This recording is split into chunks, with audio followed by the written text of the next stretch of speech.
السلام علیکم، پیش خدمت ہے دلوں کو لرزاتی خوفناک کہانی لال سادھو کا چوتھا حصہ۔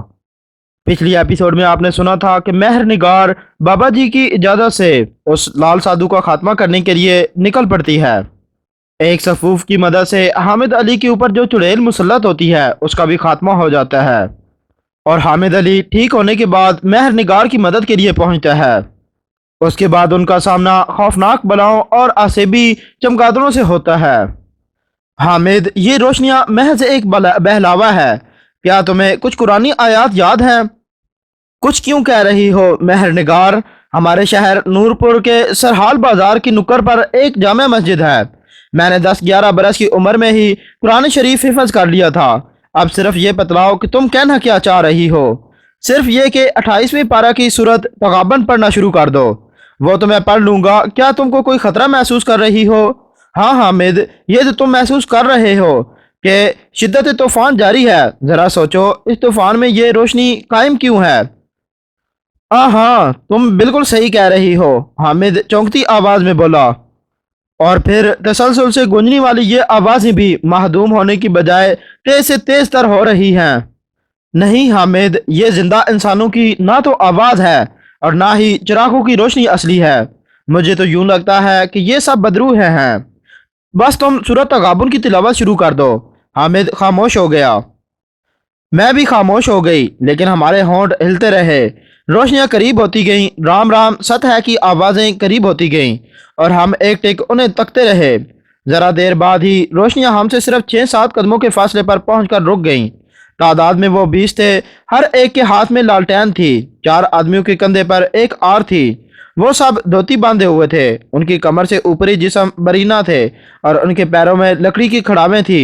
سر پر بھاری پگڑ بندھے ہوئے تھے۔ یہ سب کچھ تو تھا، لیکن ان کی شکلیں انسان ہونے کے باوجود غیر انسانی تھی۔ ان کی آنکھیں شعلوں کی طرح سلگتی اور بجھتی تھیں۔ وہ سب اپنے لمبے اور سیاہ دانت کو کرٹ کرٹ سے بجا رہے تھے۔ وہ کوئلے کی طرح سیاہ رنگ رکھتے تھے۔ رام رام ست ہے۔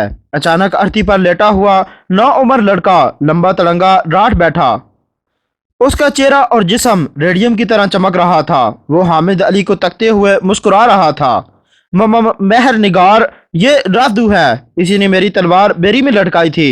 حامد علی میری کلائی پکڑتے ہوئے بولا، ہاں بالکہ میں رادو ہی ہوں، گرو سادھو لال سنگھ کا چیلا۔ یہ بھی بھوت ہیں، اور اب تو ان کے ہاتھوں سے بچ نہیں سکتا۔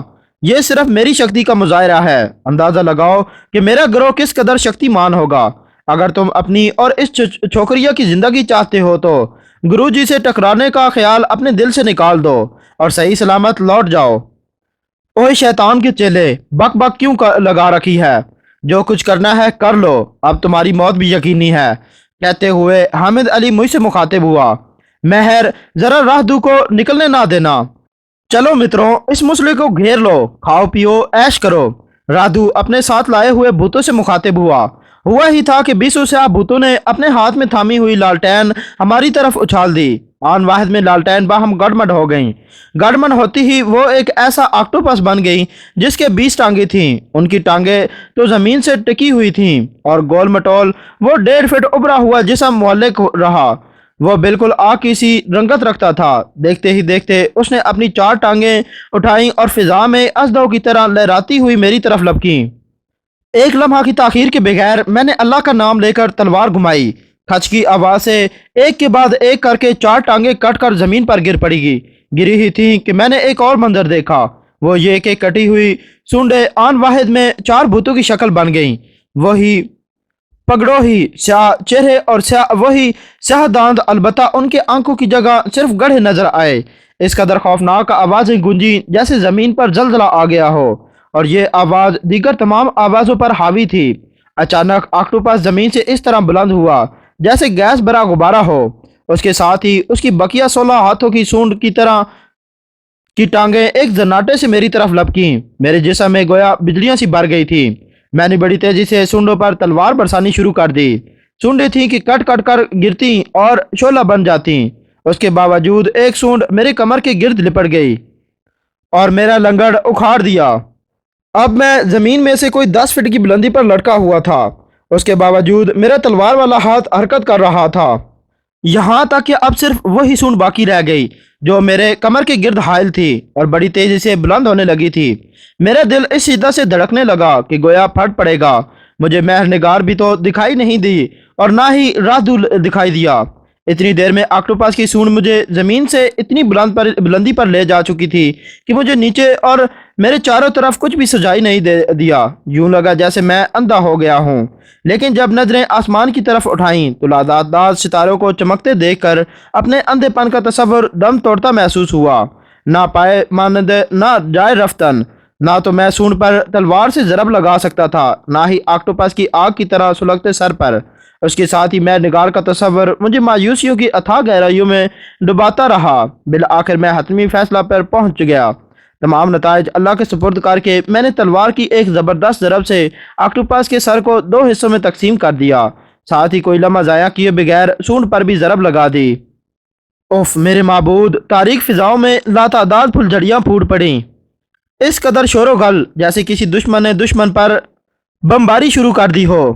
یہ سب کچھ تو تھا ہی، ساتھ میری تلوار تاریک فضا میں نیزے کی طرح تن گئی، قبضہ میری مٹھی میں ہی دبا رہا اور میں اس طرح زمین کی طرف جھکنے لگا جیسے پیراشوٹ مجھے سنبھالے ہوئے ہو۔ بے ساختہ میرے لبوں سے اطمینان کی سانس نکل گئی اور میں نے پھر سے سورۃ تغابن پڑھنی شروع کر دی۔ جھکتے جھکتے میرے پیر بڑی آہستگی سے زمین سے ٹک گئے اور تنی ہوئی تلوار ڈھیلی پڑ گئی۔ مہر نگار تم کہاں ہو؟ میں اندھیروں میں گرد و غبار سے لبریز طوفان میں چاروں طرف دیکھنے کی ناکام کوشش کرتے ہوئے چلا پڑا۔ حامد علی نے ممکن ہے یہ منظر نہ دیکھا ہو جو میں دیکھ رہی تھی۔ میں نے دیکھا کہ 20 کے 20 بدروحوں نے اپنے ہاتھوں میں تھامی ہوئی لالٹین حامد علی کی طرف اچھال دی ہے۔ اس کے ساتھ ہی وہ خود بھی کھینچی چلی گئیں۔ ان کے خوفناک سے چہرے اور جلتی بجھتی آنکھیں، ان کی پکڑ اور جسم اس طرح باہم مل گئے جیسے پانی کی دھاریں تالاب کی صورت اختیار کر لیتی ہیں۔ وہ میری نظروں کے سامنے 20 ٹانگوں، بازوؤں یا سونڈوں والا آکٹوپس بن گیا۔ آکٹوپس کی جسامت کسی ٹلے سے کم نہ تھی اور وہ رادو اور حامد علی کے درمیان اس طرح حائل ہو گیا کہ نہ تو حامد رادو کو اور نہ ہی رادو حامد علی کو دیکھ پایا۔ حالانکہ 4 بدروہیں زندہ رادو کی ارتھی کو چھوڑ چکی تھیں، اس کے باوجود رادو کی ارتھی کسی جادوئی قالین کی طرح فضا میں تنی ہوئی تھی۔ اب رادو کے جسم کے ساتھ ساتھ اس کی ارتھی بھی ریڈیم کی طرح چمک رہی تھی اور رادو پوری طرح آکٹوپس کی طرف متوجہ تھا، بلکہ یوں کہنا مناسب ہے کہ رادو کی آنکھوں سے ریڈیم ہی کی طرح 2 ذیاریاں سی نکل کر آکٹوپس سے ٹکرا رہی تھیں۔ موقع غنیمت جان کر میں سینے کے بل زمین پر لیٹ گئی اور زمین سے چپک گئی۔ چپکی ہی تھی کہ میرا جسم از خود بڑی تیزی سے پھسلتا ہوا رادو کی ارتھی کے نیچے پہنچ گیا۔ یوں لگا جیسے میں برف کی لادی پر پھسلتی ہوئی ارتھی کے نیچے پہنچی ہوں۔ ارتھی چونکہ زمین سے کم از کم 6 فٹ بلند تھی اور اب میرا قد زیادہ سے زیادہ 5.5 فٹ تھا، لہذا میں فوراً ہی اٹھ کھڑی ہوئی اور ارتھی کے نیچے سے گزر کر رادو کی پشت پر پہنچ گئی۔ رادو کا پشت جسم بھی ریڈیم کی طرح چمک رہا تھا اور وہ مدھم آواز سے کوئی منتر پڑھنے میں مصروف تھا، نیز یہ کہ اس کی تمام تر توجہ آکٹوپس یا حامد علی پر مرکوز تھی۔ کھلا ہوا چاقو میرے ہاتھ میں تھا۔ میں نے دھڑکتے دل سے اپنا دوسرا ہاتھ بلند کر کے ارتھی کے ککڑ پکڑ لی اور اپنے پیر زمین پر جما کر بڑی آہستہ سے ارتھی کو نیچے کی طرف جھکانا چاہا، لیکن ارتھی ٹس سے مس نہیں ہوئی۔ میں نے مطمئن ہو کر چاقو ارتھی پر رکھا ہی تھا کہ ارتھی نے دھواں چھوڑنا شروع کر دیا۔ صاف محسوس ہوا کہ ارتھی جلنے لگی ہے۔ جو کچھ بھی تھا، میں نے دونوں ہاتھوں سے ارتھی کی ککڑ دبوچی اور چاہا کہ اپنا جسم کو اوپر کی طرف اچھالوں۔ میرا جسم از خود ہوا کے جھونکیوں کی طرح بلند ہو گیا اور میں رادو کے پیچھے اکڑوں بیٹھ گئی۔ بیٹھتے ہی میں نے اپنا چاقو اٹھا لیا، اس لیے ابھی کہ ارتھی جلنے سے نہ صرف یہ کہ دھواں اٹھنے لگا تھا بلکہ لکڑی جلنے کی بو بھی اٹھنے لگی تھی۔ یہ تو اچھا ہوا کہ طوفانی ہوائیں مخالف سمت میں تھیں، اس لیے بھی کہ رادو منتر جپنے میں مصروف تھا، آکٹوپس کی طرف متوجہ تھا، ورنہ بو محسوس کر کے میرے لیے دشواریاں ضرور پیدا کر لیتا۔ پھر بو کے عقاب کی طرح جپٹا مار کر میں نے رادو کے بال پکڑ لیے اور پلک جھپکنے کی دیر میں اس کی گردن کو پشتی طرف موڑ کر چاقو کی دھار اس کے حلق پر رکھ دی۔ شیطان کے چیلے، میں جنگلی بلی کی طرح گرائی، ارتھی کو زمین سے ٹکا دے ورنہ سر دھڑ سے الگ کر دوں گی۔ میں نے جملہ مکمل کر دیا، لیکن میں خود گھری کے حیرت ہو گئی کہ بول تو میں رہی تھی لیکن میرے لبوں سے آواز میرے جن بھائی کمرو کی نکل رہی تھی۔ رادو ویسی ہی اس اچانک پڑنے والی آفتاب سے بولے کتی کی طرح ہانپنے لگا تھا۔ میرا چہرہ دیکھ کر اس کے چہرے اور جسم کی تمام ریڈیم چمک اس طرح غائب ہو چکی تھی جیسے بجلی کا بٹن آف کر دیا گیا ہو۔ اس کا پورا وجود مرگی کے مریض کی طرح کانپنے لگا تھا۔ گو کہ زبردست طوفان جاری تھا، لیکن پھر بھی آنن فانن میں اس کا پورا جسم خوف کے پسینے میں شرابور ہو چکا تھا۔ چاقو چاقو چاقو کی دھار ہٹاؤ، وہ بر وقت تمام اسی قدر کہہ پایا۔ میں نے اپنا چاقو والا ہاتھ ذرا سا اوپر کیا تو رادو ہندی زبان میں کوئی منتر پڑھنے لگا، ساتھ ہی اپنا دایاں ہاتھ نیچے اوپر کو ہلانے لگا۔ میں نے محسوس کیا کہ ارتھی زمین کی طرف جھک رہی ہے، جھکتی گئی اور پھر زمین سے ٹک گئی۔ اپنی زبان منہ سے باہر نکالو، میں نے گراہٹ بھری آواز میں کہا۔ ککا کیوں؟ سوال مت کر کتے کے پلے۔ میرا لہجہ پھر بھیانک ہو گیا۔ گھبرا کر اس نے اپنی زبان منہ سے نکالی ہی تھی کہ میں نے بڑی تیزی سے اس کی زبان کے وسط چاقو سے چرکا لگا دیا۔ اوہ! وہ کربناک لہجے میں چلا پڑا۔ اس کا جسم اس زبردست طریقے سے جرجرایا کہ اس کے سر کے بال میری مٹھی سے چھوٹ گئے۔ اس کی زبان سے بہنے والے خون اس کے کھلے ہوئے منہ کی دھاریں بن کر بہنے لگا، جبکہ میں اس کی کپکپی کراہوں اور درد کرب کی پرواہ کیے بغیر اسی کو پگڑی سے جو ارتھی کی اوپر ایک طرف بڑی تھی اس کے ہاتھ پیر جکڑنے میں مصروف ہو گئی۔ تم شیطان ہو، شیطان کے پجاری ہو، شیطانی قوت رکھتے ہو، اس لیے میں نے تمہاری زبان پر صرف چرکا لگایا ہے تاکہ تم کوئی منتر نہ پڑھ سکو، اپنی شیطانی قوت کا مظاہرہ نہ کر سکو۔ تم نے میرے حامد کے ساتھ وشواگھات کیا تھا، اس کی تلوار ہتھیار لی تھی۔ جی تو کہہ رہا تھا کہ تمہاری زبان بالکل ہی کاٹ دوں، تیرے سینے میں چاقو ڈبو دوں، لیکن صرف اس خیال سے کہ ایسا نہیں کہ حامد میرے اس فعل کو اپنی منشا کے خلاف نہ سمجھ بیٹھے۔